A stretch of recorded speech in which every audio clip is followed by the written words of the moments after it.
저희들은 오늘부터 당분간 야고보서라고 하는 서신, 일반 서신 혹은 공동 서신 가운데 하나를 나누면서 우리 믿음의 삶에 대해서 함께 생각해 보려고 합니다. 자, 여러분, 야고보서 좋아하십니까? 어떤 분들은 이 야고보서를 굉장히 좋아하신다고 그러시더라고요. 그래서 내가 제일 좋아하는 성경책인 야고보서를 강의하게 되었다. 그래서 오늘부터 열심히 들어야지 이렇게 하고 나오신 분들도 계실 것입니다.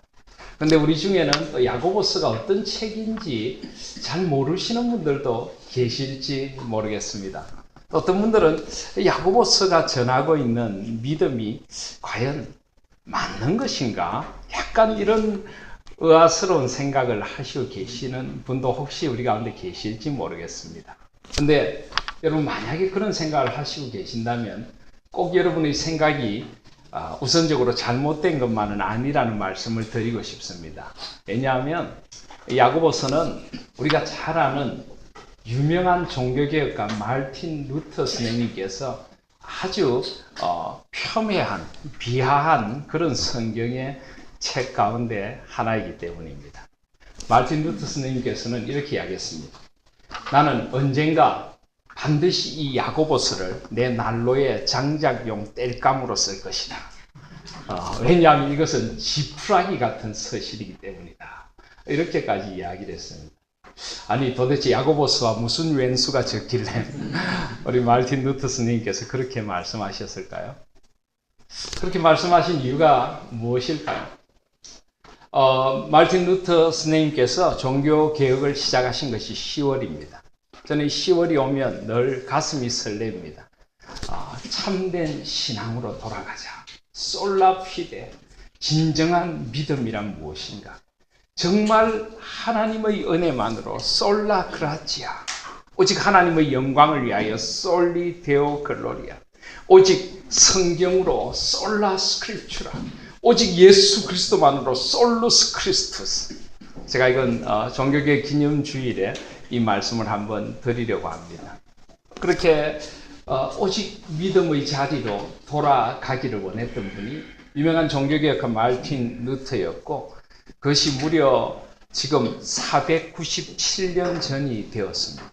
1517년 10월 31일 종교개혁, 그 유명한 95개조의 항의문을 비텐베르거 성문에 붙인 사건으로 말미암아 종교개혁이 시작이 되었습니다. 그런데 마르틴 루터 스님께서 종교개혁을 하게 된 가장 결정적인 동기가 된 것이 바로 중세 로마 카톨릭의 면죄부 판매였습니다. 이 면죄부를 사면은 죄가 사함을 얻는다. 그러니까 뭔가 인간의 공로로, 인간의 드림, 헌신으로 죄를 사함받는다는 로마 카톨릭의 가르침 앞에서 마르틴 루터는 로마 카톨릭의 사제였습니다. 그도 어떻게든 그의 죄 사함을 자신의 공로로 한번 얻어보려고 했습니다.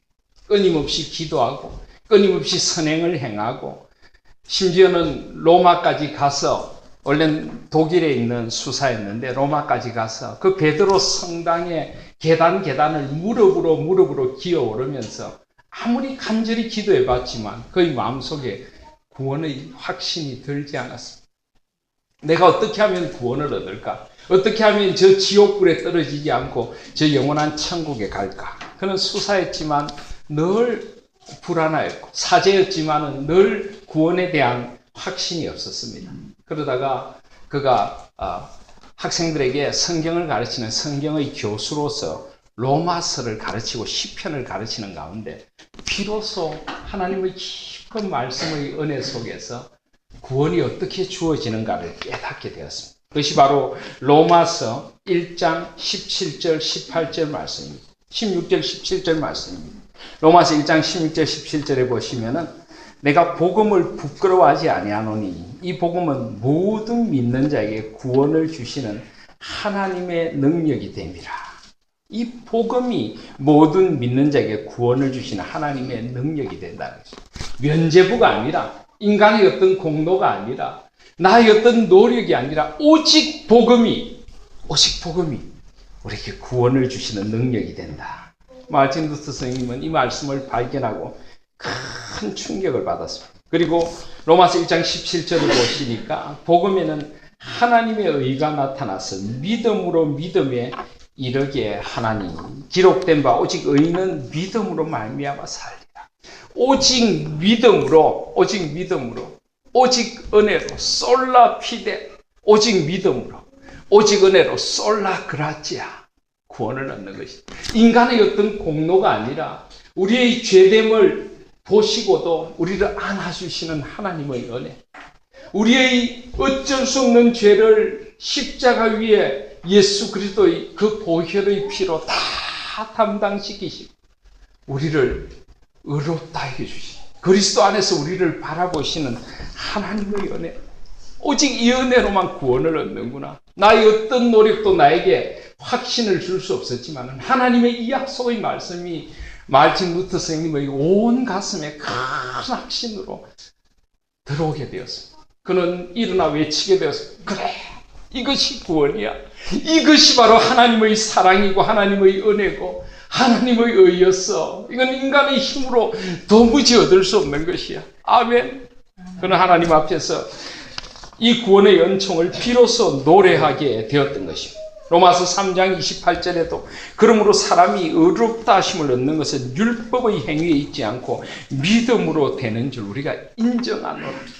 의롭다 하심을 얻는 것이 어떤 행위가 아니라 오직 믿음으로 되는 것이다. 오직 믿음으로. 여기서 마틴 루터 선생님은 믿음의 노래를 부르게 됐습니다. 구원의 확신을 갖게 됐습니다. 나의 어떠함이 아니라 오직 하나님의 은혜 때문에 나 같은 것을 받아주시고 오직 하나님의 사랑 때문에 예수 그리스도의 피로 나를 말갛게 씻겨주시는 하나님의 은혜, 이 피의 은혜를 찬양하고 찬양하면서 그는 구원의 확신을 갖고 새롭게 일어서게 되었습니다. 그래서 바로 이 오직 믿음으로 말미암는 하나님의 구원, 오직 믿음으로 주어지는 하나님의 의, 이것이 바로 마틴 루터 선생님의 종교 개혁을 시작하게 한 동기였고 그의 신학이었고 그의 목회의 모토였습니다. 자, 그런 마틴 루터 선생님께서 야고보서를 자세히 보게 되었습니다. 근데 야고보서에는 완전히 그가 주장했던 것과 전혀 다른 것 같은 말씀이 나옵니다. 우리 야고보서 2장 14절을 볼까요? 2장 14절을 보시면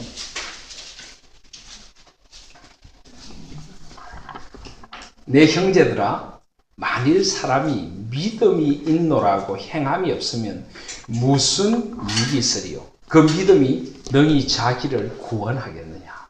아니 이게 어떻게 된 겁니까? 오직 믿음으로 구원 얻는다고 그렇게 강하게 외쳤는데 행함이 없다면 그 믿음이 구원을 얻도록 해주겠느냐? 결국은 행함으로 구원을 얻는다는 것 아니냐? 이렇게 보여졌던 것입니다. 24절 말씀에도 2장 24절 말씀에도 이로보건대 사람이 행함으로 의롭다 하심을 받고 믿음으로만 아니니라. 25절에 또 이와 같이 기생 라합이 사자를 접대하여 다른 길로 나가게 할 때 행함으로 의롭다 하심을 받은 것이 아니냐. 영혼 없는 몸이 죽은 것 같이 행함이 없는 믿음은 죽은 것이니라. 이것이 어떻게 됐냐는 것입니다. 자신이 그처럼 확신을 가졌던 우리의 행함이 아니라 오직 하나님의 은혜로 오직 믿음 하나로 의롭다함을 입는다고 그는 그렇게 강력하게 외쳤는데 야고보서는 전혀 다른 이야기를 하고 있는 것이죠. 그러니까 마틴 루터 선생님이 굉장히 실망을 했습니다. 그리고 또 실제로 로마 카톨릭을 신봉하는 사람들이 이 야고보서를 가지고 마틴 루터 선생님을 엄청나게 공격을 했어요. 그래서 결국 자기는 마틴 루터 선생님은 화가 날 대로 나가지고 내가 이 야고보서를 반드시 난로에 땔감으로 써버릴 것이다. 이것은 지푸라기처럼 소용이 없는 서신이다. 이게 왜 성경에 들어왔는지 내가 모르겠다. 이렇게 불평과 불만을 늘어놓게 되었던 것입니다. 그런데 과연 그럴까요? 아무리 훌륭한 사람이지만은 마틴 루터 선생님도 시대의 아들이었습니다. 그의 어떤 종교개혁에 대한 확신, 로마 카톨릭에 대한 그 반대의 마음 때문에 그도 좀 균형을 잃어버렸던 것입니다. 결코 여러분 야고보서는 지푸라기 서신이 아닙니다. 어쩌면 야고보서는 믿음으로 의롭다함을 얻은 사람에게 가장 중요한 무엇인가를 일깨워주는 너무나 소중한 편지입니다. 야고보서의 주제라고 할 수 있는 말씀이 바로 2장 22절입니다. 2장 22절을 보시면은 내가 보거니와 믿음이 그의 행함과 함께 일하고 행함으로 믿음이 온전케 되었느니라. 믿음으로 행함이 온전케 되었느니라. 결국 사도 야고보 사도께서 하시고 싶은 말씀은 이 야고보가 누구인지를 좀 이따 말씀드리겠습니다. 사도적인 전통에서 있던 야고보께서 하시고 싶었던 말씀은 우리가 정말 구원을 얻었다면 그 구원이 우리의 삶의 열매로 나타나야 한다는 것입니다. 지금 결코 행함으로 구원을 얻는다는 이야기를 하고 있는 것이 아닙니다.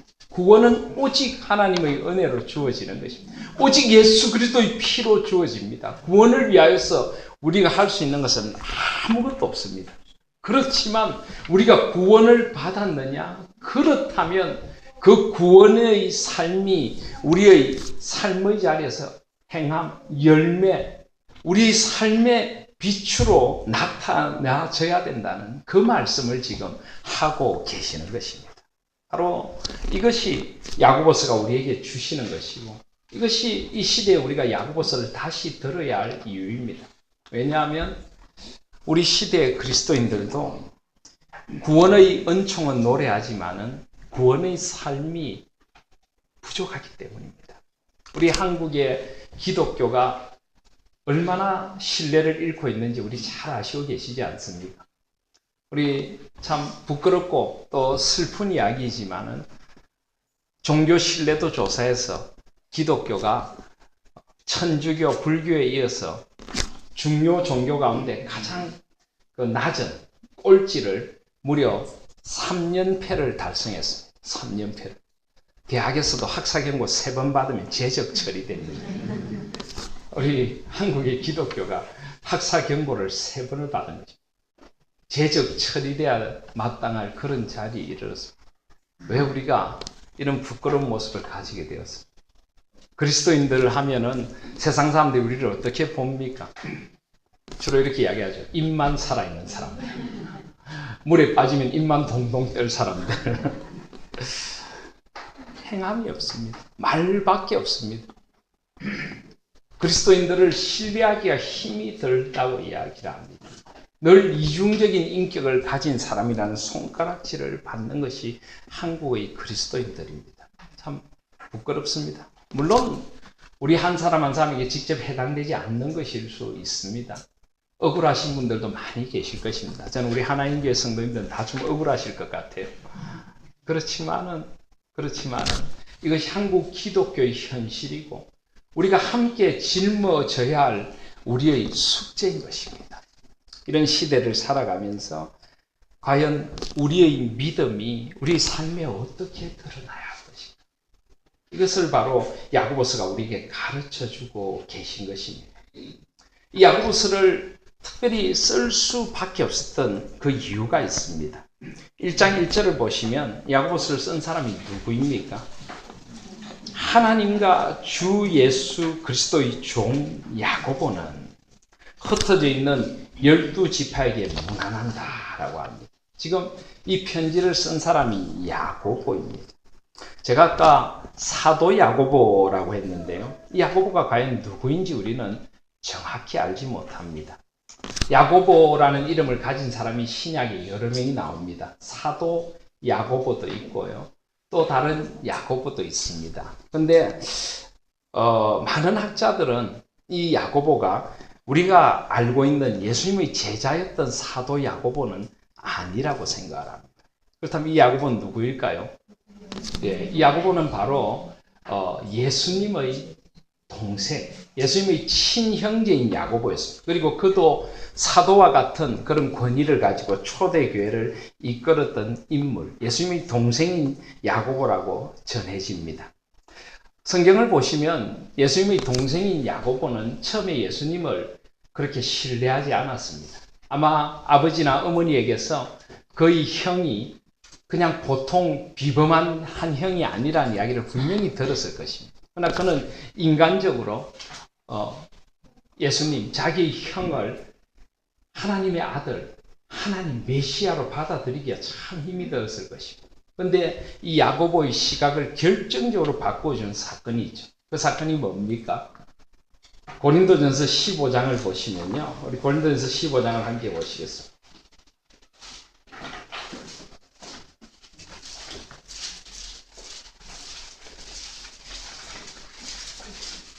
고린도서 15장 7절을 보시면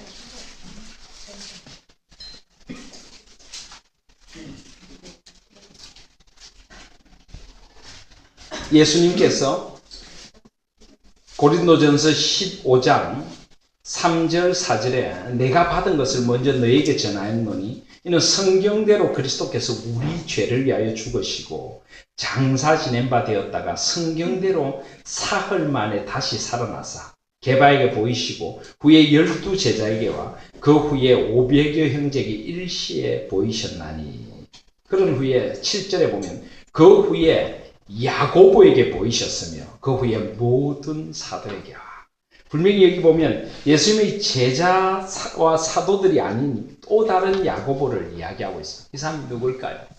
이 사람이 바로 예수님께서 사랑하시던 동생 야고보였습니다. 그는 어릴 때부터 형을 보면서 자라났습니다.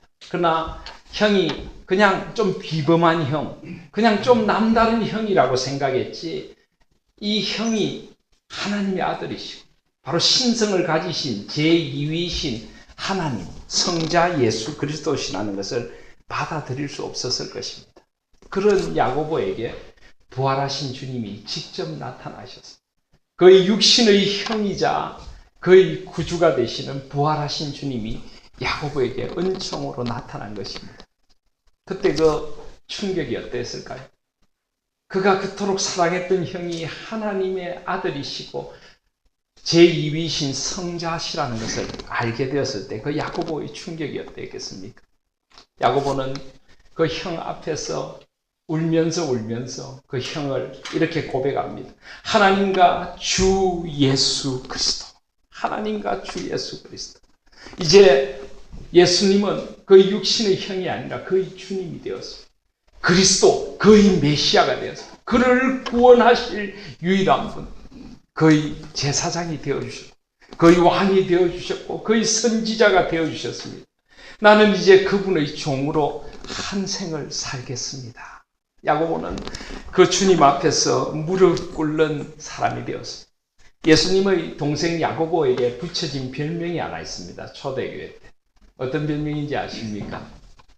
야고보를 초대교회 문헌에 보면은 예수님의 동생 야고보를 이렇게 부릅니다. 낙타 무릎을 가진 사람. 낙타 무릎을 가진 사람. 무슨 뜻일까요? 여러분 낙타 보셨습니까?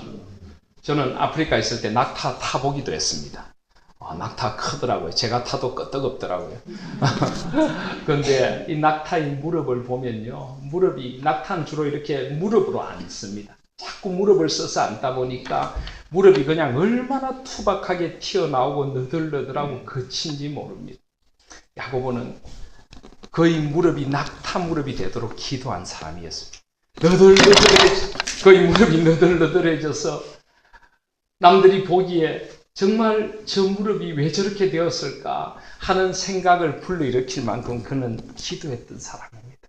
왜 그가 낙타의 무릎이 되도록 기도할 수밖에 없었을까요? 왜 그가 늘 무릎 꿇는 삶을 살아갈 수밖에 없었을까요? 그에게는 그의 형이었던 예수님이 하나님이신 바로 그의 주님으로 나타나 주신 것입니다. 그 은혜가 너무나 놀라웠습니다. 내가 하나님의 아들, 그분의 동생으로 내가 나의 삶을 살았었구나. 얼마나 놀라운 은혜였을까. 얼마나 그의 삶이 특별하게 다가왔을까요. 그는 늘 잠에서 깨어나면 무릎 꿇고 기도하지 않을 수 없었습니다. 그는 삶의 자리에서 늘 낙타 무렵처럼 엎드리며 감사하며 찬양하며 살아갈 수밖에 없었던 사람입니다. 그러면서 그는 그의 형이었던 예수님을 깊이 생각하게 되었습니다. 그의 형이었던 예수님이 어린 시절 자라면서 청소년기를 보내면서 청년기를 보내면서 공생애를 시작하기까지 그의 형이었던 예수님께서 사람들을 어떻게 대하시는가를 생각하게 되었습니다. 사람들에게 어떻게 말씀하시는가를 생각하게 되었습니다. 사람들을 어떻게 인내로 대하시는가를 생각하게 되었습니다. 유혹 앞에서 어떻게 당당히 서시는가를 생각하게 되었습니다. 불의 앞에서 어떻게 굴하지 않으셨던가를 생각하게 되었습니다. 사람을 외모로 차별하지 않고 사람들을 하나 사랑으로 돌보시던 그 모습을 생각하게 되었습니다. 아마 예수님은 아버지가 일찍 돌아가셨던 것 같아요. 하나님이신 그분께서 어떻게 어머니를 사랑하시고 그 동생들을 하나하나 돌봐주고 동네에 힘든 사람들을 돌보며 목수로 대장장이로 석공으로 살아가시면서 그 삶을 이루어 가셨던가를 하나하나 보게 되었습니다. 그러면서 야고보는 믿음의 사람이 어떻게 살아가야 하는가를 그의 형의 모습에서 생각하지 않을 수가 없었던 것입니다. 진정 믿음이란 무엇인가를 그는 그의 형이었던 예수 그리스도의 삶 속에서 그 누구보다 분명하고 또렷하게 보았던 사람입니다. 그런 그가 믿음의 사람의 삶이 어떠해야 하는가에 필요한 이 편지 하나를 쓸 수밖에 없었던 것은 너무나 당연한 것인지도 모릅니다.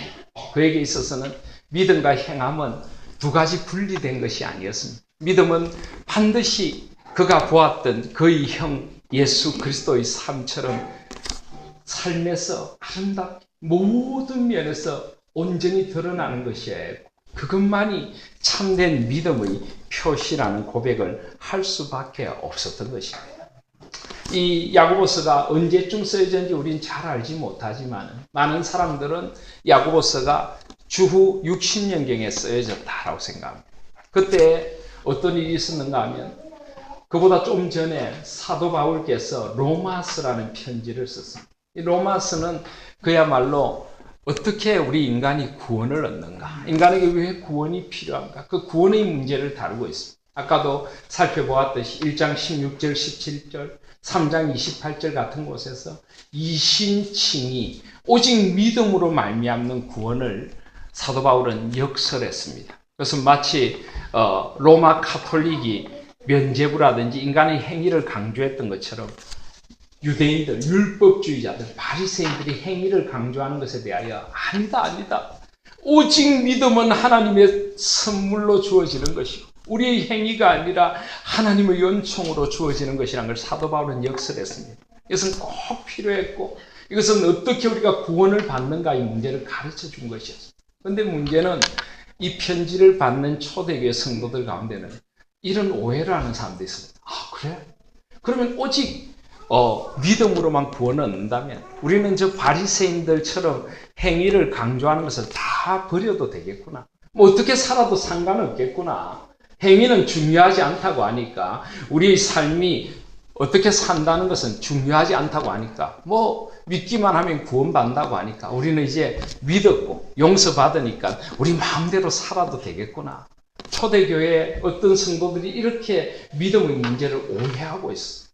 야고보께서는 그것을 보고 너무너무 마음이 아팠습니다. 그게 아닌데 진정 하나님을 믿는다는 것은 이런 것이 아닌데 그의 형이 보여주었고 예수 그리스도께서 그 삶과 가르침을 통해 보이셨던 참된 믿음은 이런 것이 아닌데 그는 성령의 감동하심으로 참된 믿음이 무엇인가를 이 야고보서를 통하여 쓸 수밖에 없었던 것입니다. 그래서 야고보서는 바로 우리에게 그리스도인의 삶의 균형이 얼마나 중요한가를 일깨워줍니다.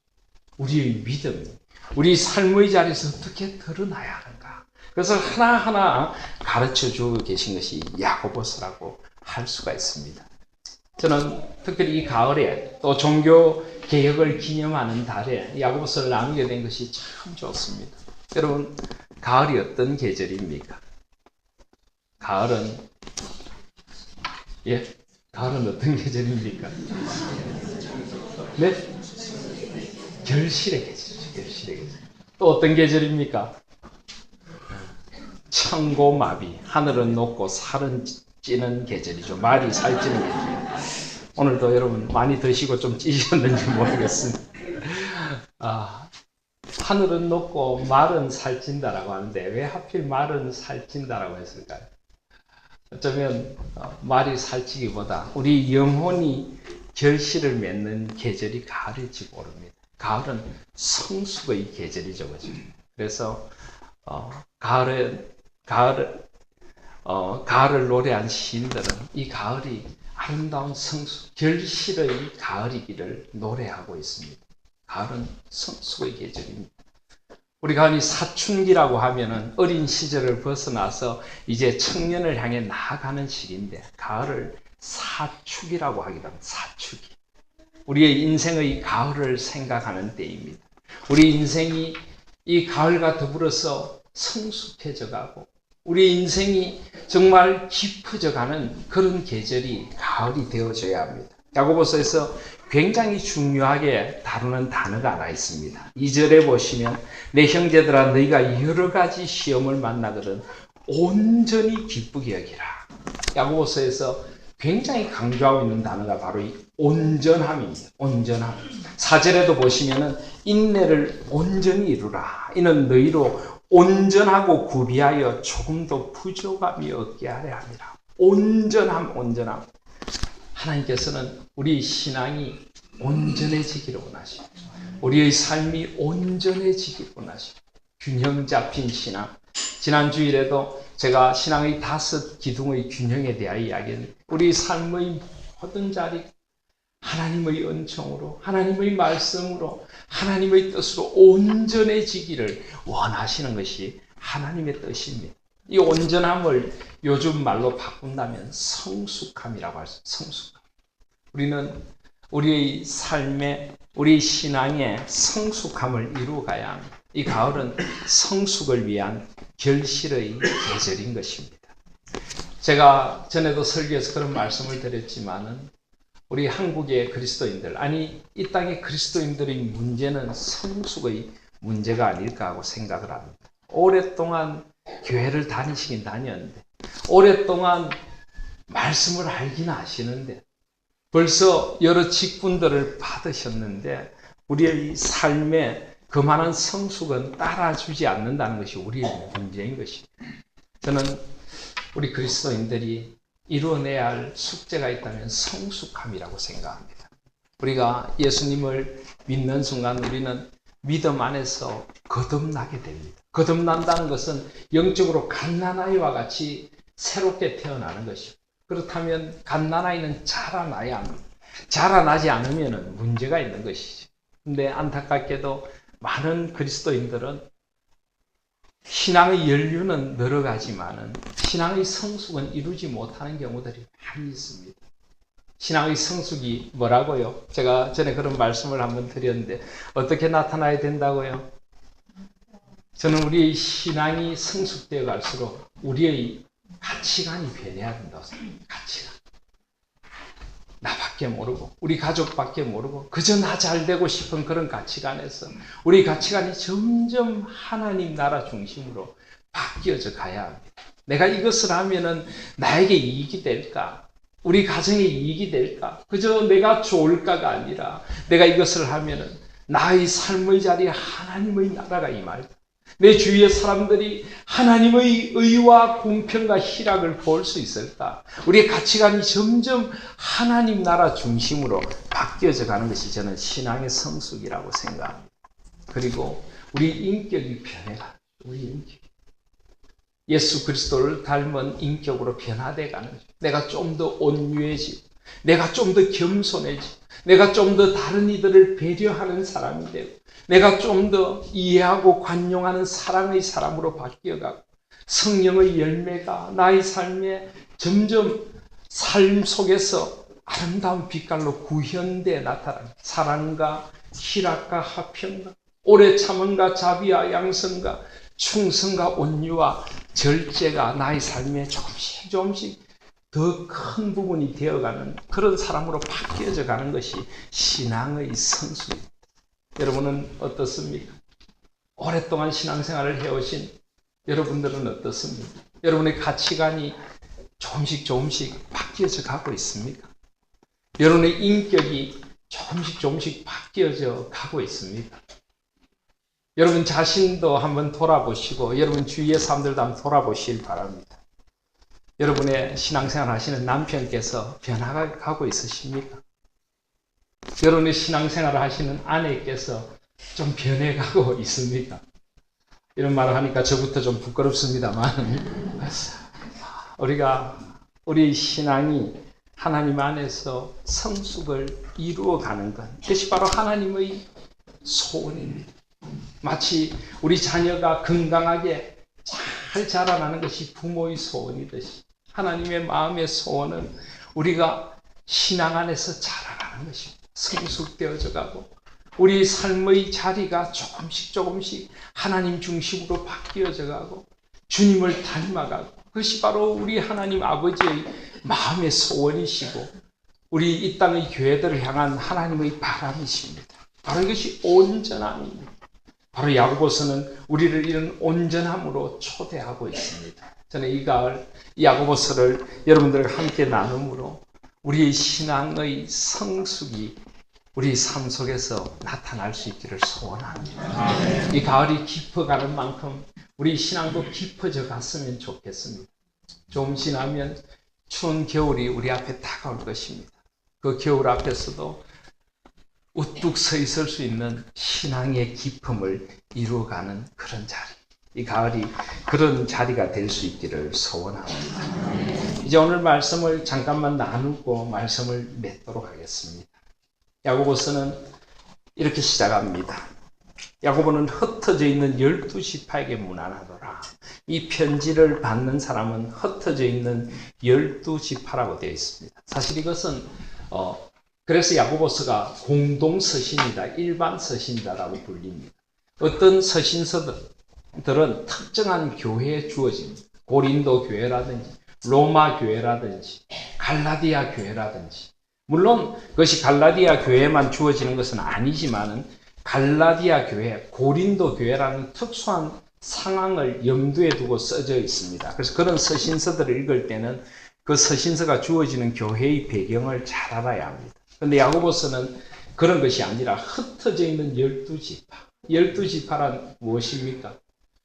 바로 이스라엘 백성들, 온 하나님의 백성들, 그리고 이게 흩어져 있다 하는 말. 이것이 우리가 흔히 잘 쓰는 디아스포라라고, 디아스포라. 온 세상에 흩어져 있는 하나님의 백성들에게 편지한다. 무슨 뜻일까요? 흩어져 있다는 건 어떤 뜻입니까? 물론 그 당시 정황으로서는 유대 땅에 살 수 없어 흩어져 있는 사람들도 있고 신앙의 박해 때문에 흩어져 있는 사람들도 있지만 우리에게는 이게 어떤 뜻입니까? 흩어져 있는 교회. 우리 모든 성도들 삶의 곳곳에서 우리의 직장의 곳곳에서 우리의 곳곳 일터와 삶의 자리마다 흩어져 있는 성도들 우리 모두가 하나님 안에 살아갈 때 이 땅에 온전히 하나님의 나라가 임하게 될 것이라는 것입니다. 우리 흩어져 있는 성도 한 사람 한 사람을 기억하시고 그 한 사람 한 사람이 우리 흩어진 자리에서 하나님의 나라를 살아가기를 원하시는 하나님의 바람이 여기에 들어있는 것입니다. 저는 야고보서를 준비하면서 우리 하나님 교회 성도님들을 생각했습니다. 흩어져 있는 우리 하나님 교회 성도님. 저번에도 이야기했지만 이렇게 모이는 자리만이 우리 교회가 아니라 여러분들이 흩어져 있는 자리가 우리 교회인 것입니다.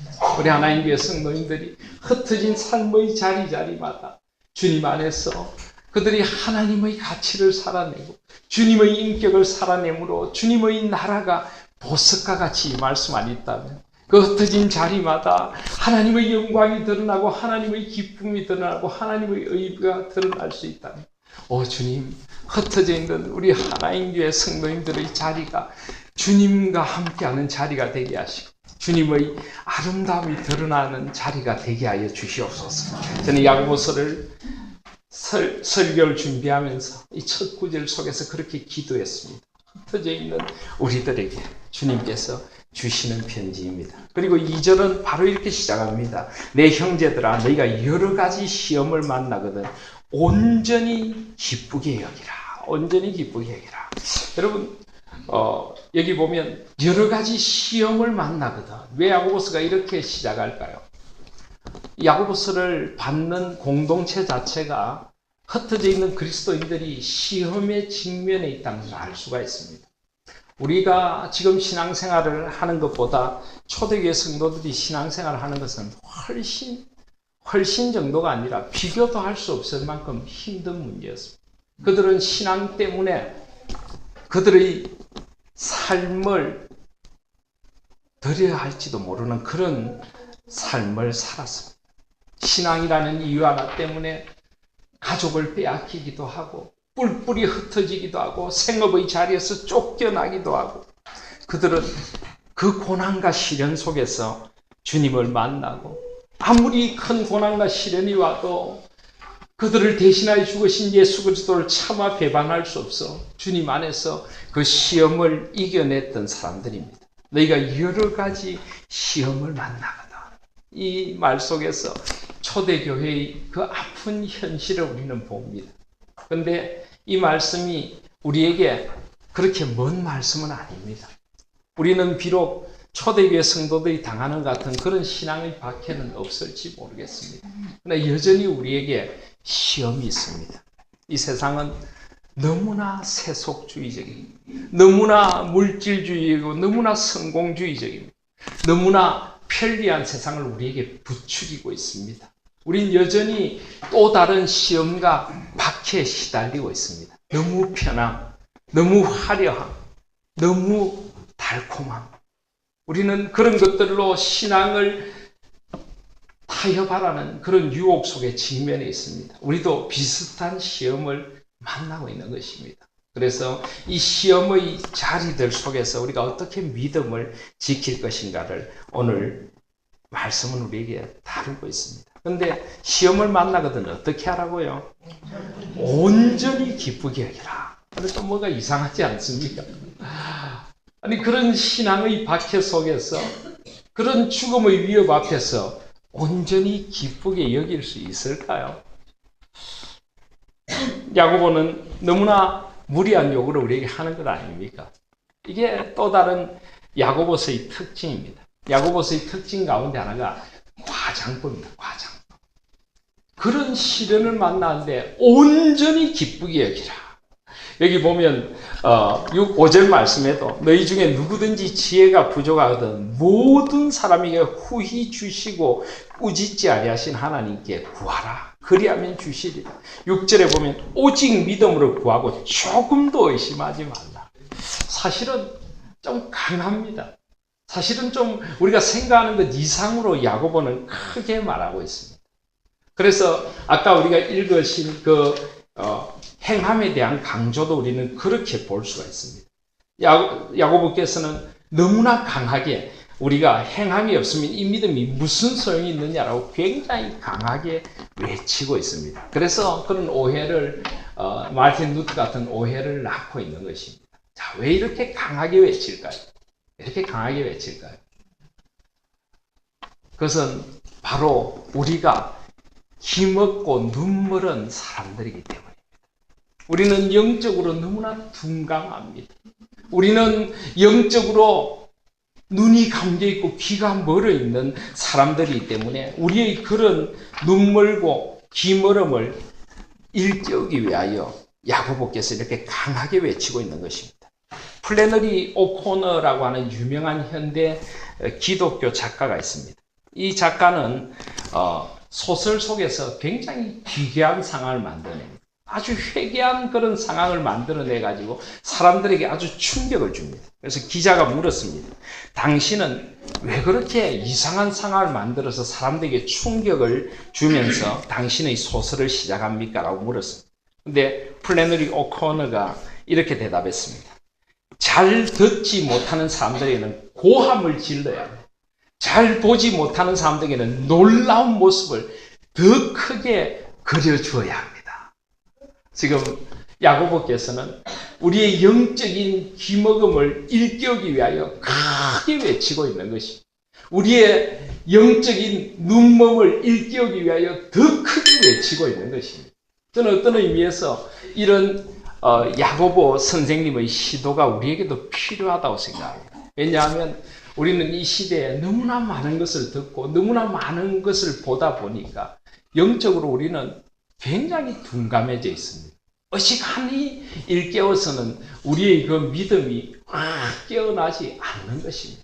그래서 야고보께서는 더 큰 소리로 우리에게 외치고 있는 것입니다. 좀 과장하다시피 하면서도 우리의 이 잠든 믿음을 흔들어서 깨우려고 하고 있는 것입니다. 그래서 저는 이 야고보 선생의 믿음을 이렇게 한번 이름 붙여보았습니다. 통 큰 믿음이다. 통 큰 믿음이다.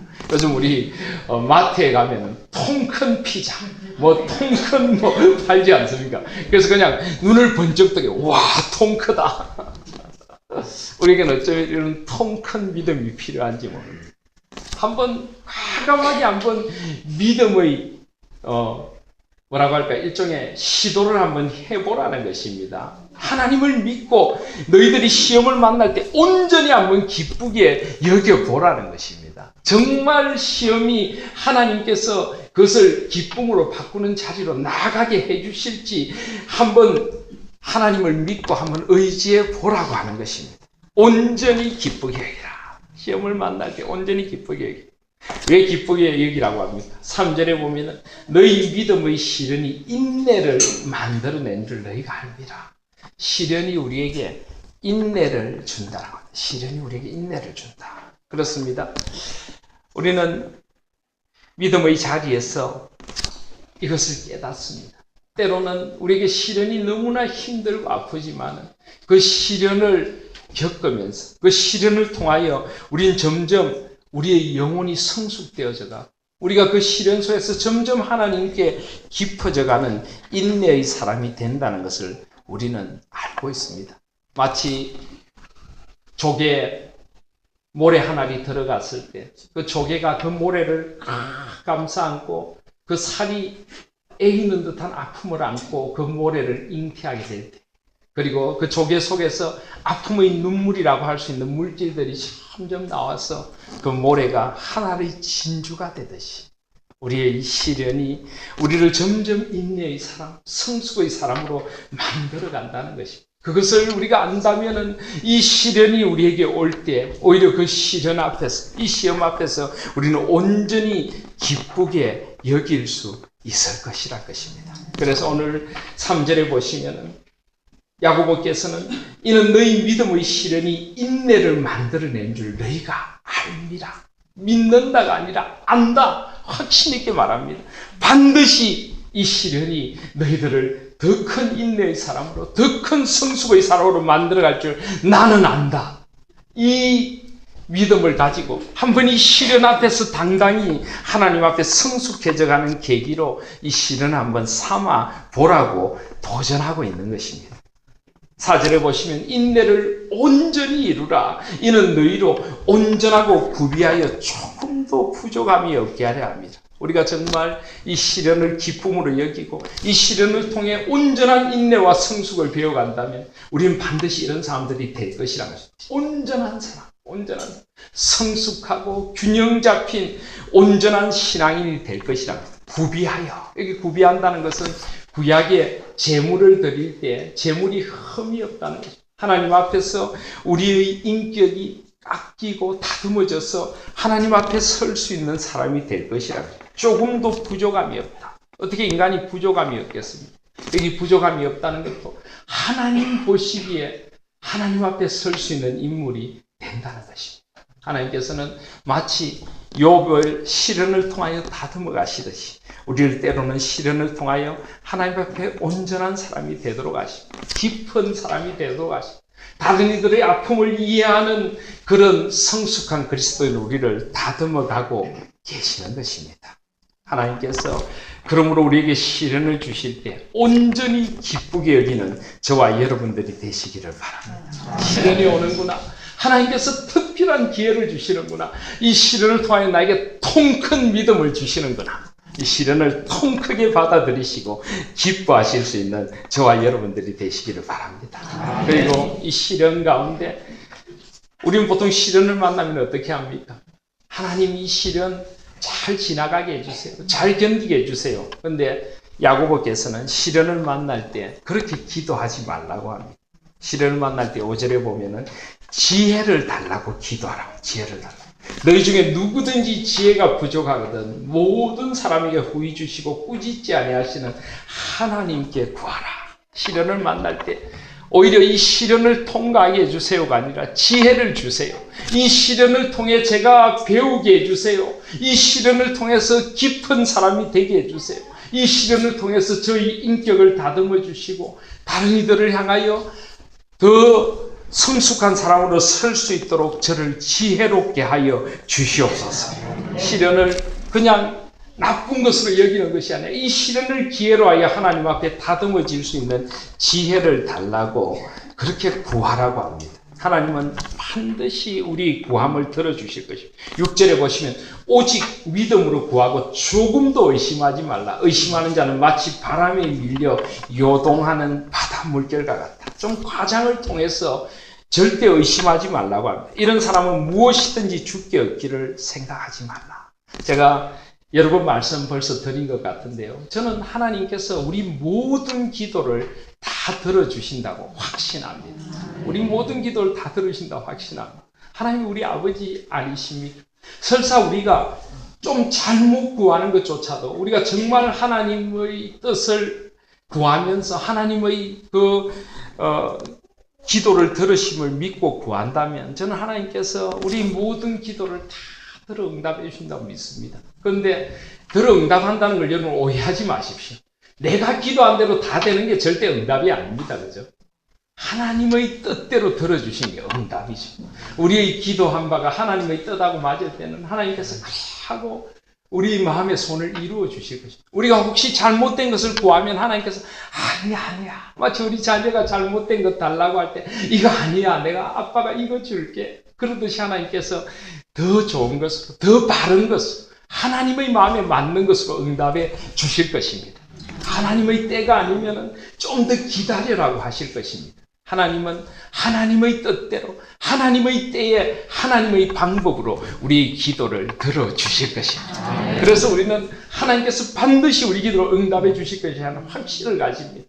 설사 내가 잘 모르고 하나님 앞에 어떤 잘못된 걸 구해도 하나님은 그게 아니야 이거야 라고 정말 하나님이 원하시는 길로 우리의 기도를 응답해 주시고 들어주실 줄 믿습니다. 그래서 우리는 하나님 앞에 구합니다. 우린 연약한 인간이기에 잘 모르지만 아버지가 아시잖아요. 아버지께서 내 인생에 무엇이 필요한지 내가 어디로 가야 될지 아시잖아요. 아버지 저 인생을 이끌어 주세요 하고 그냥 아버지 품에 확 안기는 것.